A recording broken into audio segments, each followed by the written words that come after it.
Hey everybody, it's Chris from Family Geekery, and the day is finally here. The release of The Legend of Zelda Tears of the Kingdom.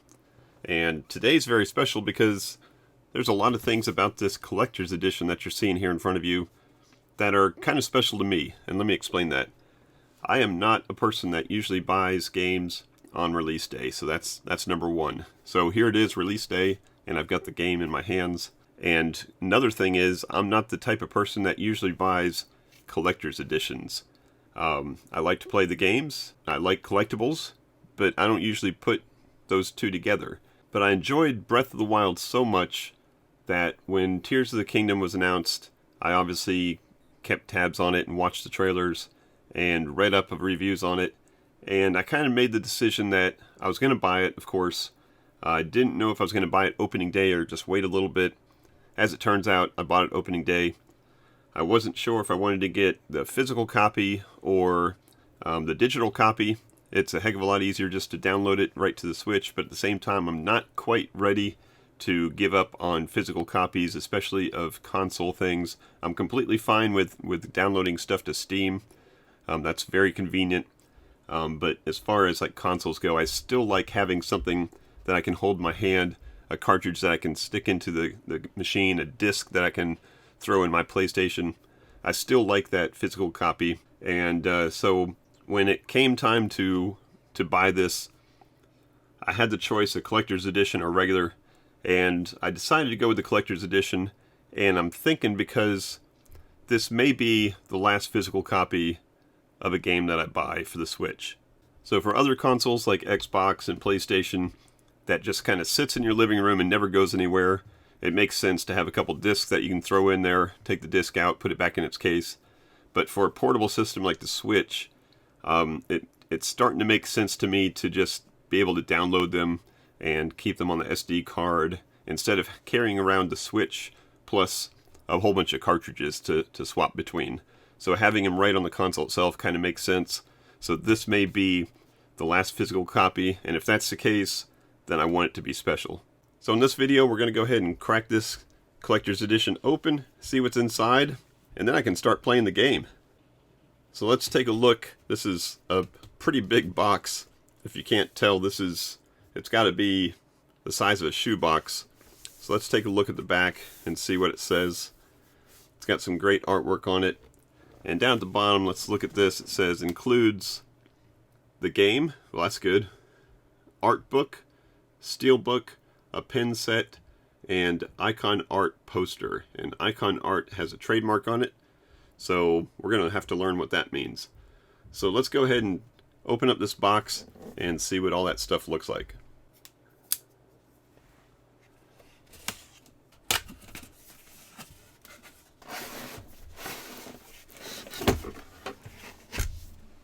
Alright, so we got two individual boxes here. Let's see what we got in here. This looks like it may be the steelbook. So there's the steelbook itself. And I like the concept of steelbooks. I'm not one of those persons that repurchased every movie I ever had on Blu-ray into the steelbook version. But I'm the type of person that if the movie came out and there was a $2 difference between the steelbook and the regular one, then I'd pay that extra $2. I'm a sucker that way. So that's pretty nice, and it is very, very pretty. Definitely, you could walk up to this thing and know right away that it was a Zelda game. So that's in there. Of course, we've got the physical copy, and I did make sure when I purchased this that it came with the physical copy, because all this would feel awfully silly if inside this box with all this other great stuff was just a card that had a download code on it. That would seem silly. So this is a sealed copy of Legend of Zelda Tears of the Kingdom. So we are definitely going to have to crack that open and play it today. Let's see what we got over here. I'm going to guess this might be the pin set. So it just says Tears of the Dragon on it. Let's open it up.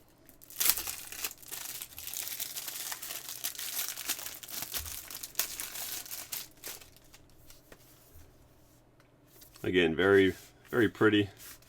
And yes, this must be the pin set. I wasn't sure what the pin set meant, I didn't look up anything as far as any articles or anything on the collector's set. It was really just an impulse buy. So there is 4 pins in here. And on the back it says Legend of Zelda Tears of the Kingdom, copyright Nintendo, in case you didn't know who made the game. So 4 individual pins, which must have icons that are important to the game itself. If they mean something to you and I don't know what it is, I apologize. I'm not the expert of the Legend of the Zelda lore. I just like playing the games. So let's see what else we got down here. So this must be the book. And this is a nice hardbound book. Tears of the Kingdom. This must have all the artwork in it. So let's go ahead and open this up. And yes, I'm not afraid to take all this stuff off. While I was buying this, there was another guy that was buying the collector's edition, and then he was buying a separate copy of just the game. And I'm wondering if he's one of those types that buys the collector's edition, keeps it sealed, and just never does anything with it, just puts it up on the shelf. Which, again, to each their own, but that just seems a little silly. It seems like Schrodinger's cat. Like, how does he know that stuff is actually in there? But yeah, this is a very nice book. So hundreds of pages. What we got here? 200 pages of artwork. Maybe all the art assets that are in the game itself. So that's going to be fun to look through, especially as you play through the game and find the different pieces that you see here in the book. So what else? And then this box down here looks like it's got an information about the poster instructions, the icon art poster instructions.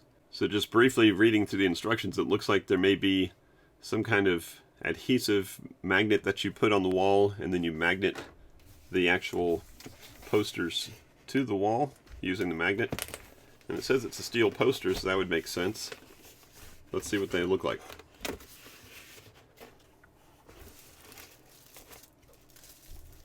So this is, looks like one poster, maybe. And it is the artwork that we've seen, the Tears of the Kingdom kind of marketed with. And it's even, is it the same picture? Yes, it is the same picture as the cover. Let's go ahead and take this protective stuff off. And here's the magnet. So this must be what you stick to the wall. You adhesive this to the wall, and then it's got a pretty strong magnet to it. So let's go ahead and unwrap this and see what the full poster looks like. So this icon art must be a company that I'm not familiar with, and they must have made this for Nintendo for this collector's edition. And there it is. So very vibrant colors, very pretty, a full picture of what we're looking at. And then again, the magnet that is going to allow you to stick that to the wall. So pretty handy, pretty neat. So there we have it. We've got the steel poster. We've got the wonderful book here, the art book, the steel book, which is a nice little addition, the pin set, and of course the game itself. Now, is all of this worth the extra, what is it, $50 maybe, between just the physical copy of the game and the whole set? I guess that's really for you to decide. For me, I listed my reasons of this being kind of a special occasion, both buying a launch copy of a game and buying possibly my first and last collector's edition ever. Maybe it's worth it. The book itself, if you were to see this in a bookstore, it's probably a $40 book. So if you were going to buy this type of book anyways, then certainly the $50 would be a good deal for all this. For me, I'm going to enjoy all the items. I'm certainly going to enjoy the game, and I'm not worried about the extra $50 in this case, because I know this isn't something that I do every time a game comes out. This is like a once in a game career, really, for me. I've been playing games for 40 years, and this is the first time I've done something like this on a whim. So to me, it's absolutely worth it. So really, that's going to wrap up this little video here. I wanted to keep it short. One, because we've got a game to play, and 2, because I just wanted to let you guys see what came in there, just in case you were kind of weighing the options between buying just the game itself, or buying the digital versus the physical version, or buying the whole collector set. Hopefully this video was helpful to you to figure that out for what you wanted to buy. But I'm not going to waste any more of your time. Let's go play a game. Hopefully you got this also. If you didn't, there will be a link down below for an Amazon link where you can purchase this kit or the game itself, whichever you choose. And thank you as always for watching. Until next time, peace out and geek out. Let's play some games, baby!